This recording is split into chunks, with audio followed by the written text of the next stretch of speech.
Bonjour les amis, je vais aborder aujourd'hui un sujet casse-gueule, un sujet qui peut y avoir des bastons terribles en réunion de famille, voire des ruptures conjugales ou amicales. Je veux parler de l'éducation des enfants. Alors, cette vidéo m'a été inspirée par l'excellent Christian Combaz, dont je recommande par ailleurs toutes les vidéos quotidiennes qu'il fait.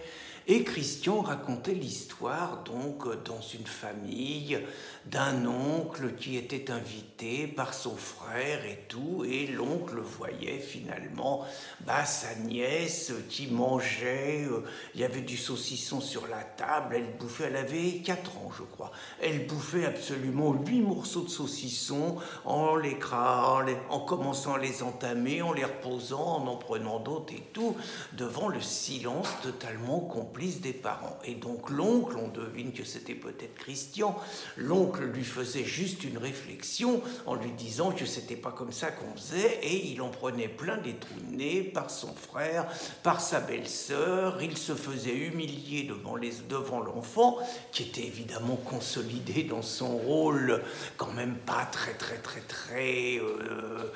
bien élevé, quoi.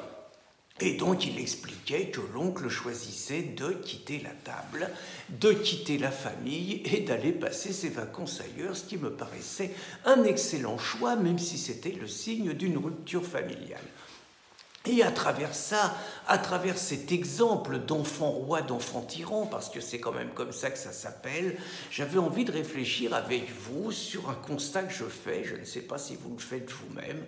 Moi, je trouve déjà que les enfants n'obéissent plus.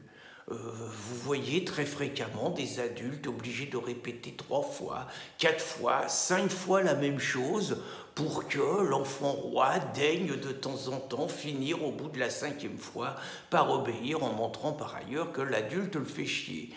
Moi, je sais pas, mes parents me disaient une fois de faire quelque chose, ils ne le disaient pas 2 fois, quoi, parce que s'ils le disaient 2 fois, ça se passait pas bien pour moi.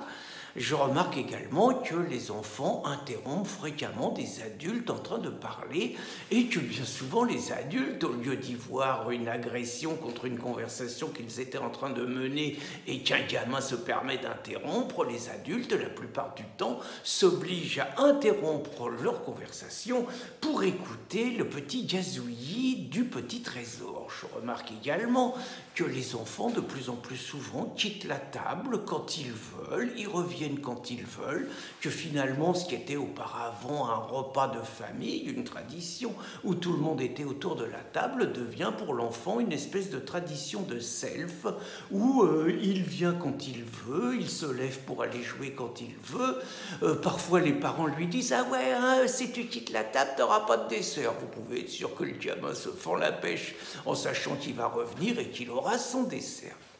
Je remarque également que les enfants mangent à peu près ce qu'ils veulent et refusent tout ce qui ne leur plaît pas, et très souvent, il suffit qu'il y ait un petit brin de persil sur un morceau de viande, il suffit qu'il y ait un tout petit morceau de gras sur un morceau de viande, il suffit qu'il y ait dans une salade un ingrédient qui ne convient pas pour que d'un air dégoûté, le petit trésor repousse et tout, et puis il n'y a pas de problème. Moi, je me souviens par exemple, ma mère, moi, la seule chose que je ne pouvais pas manger, c'était les tripes, hein, je l'avoue, mais le reste, on mangeait de tout, et ma mère, je me souviens, quand un de mes frères ou sœurs avait pas envie de manger ça, ma mère disait « mais ça va pas te boucher le trou de balle » et elle poussait pour qu'on mange, quoi.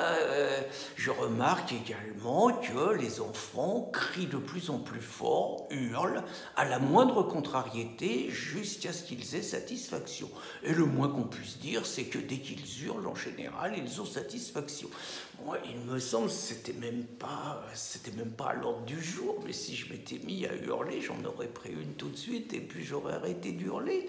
Alors, je remarque également un truc, mais alors là, absolument invraisemblable.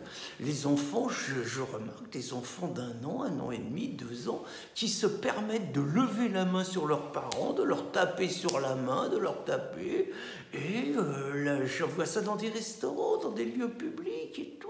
Et ça se passe bien. Il n'y a pas la torgnole qui suit immédiatement. Je sais pas, ça m'est jamais venu à l'idée, mais je n'ai même pas vu dans une réunion, dans ma famille, un gamin lever la main sur son père ou sur sa mère. Enfin, pour moi, c'est la torgnole immédiate et il ne recommence pas deux fois. Le constat de tout ça, et je pourrais vous citer naturellement beaucoup d'autres exemples, c'est qu'on a l'impression que les parents sont complètement paumés, les nouveaux parents sont complètement paumés avec la notion d'autorité. On a l'impression que comme ils sont de moins en moins frais, souvent à la maison, que c'est souvent la crèche le matin, la nounou qui rentre tard le soir, qu'ils essayent de se faire pardonner leur peu de présence auprès des enfants en achetant la paix et en leur passant absolument tout, en pensant être sympa avec eux.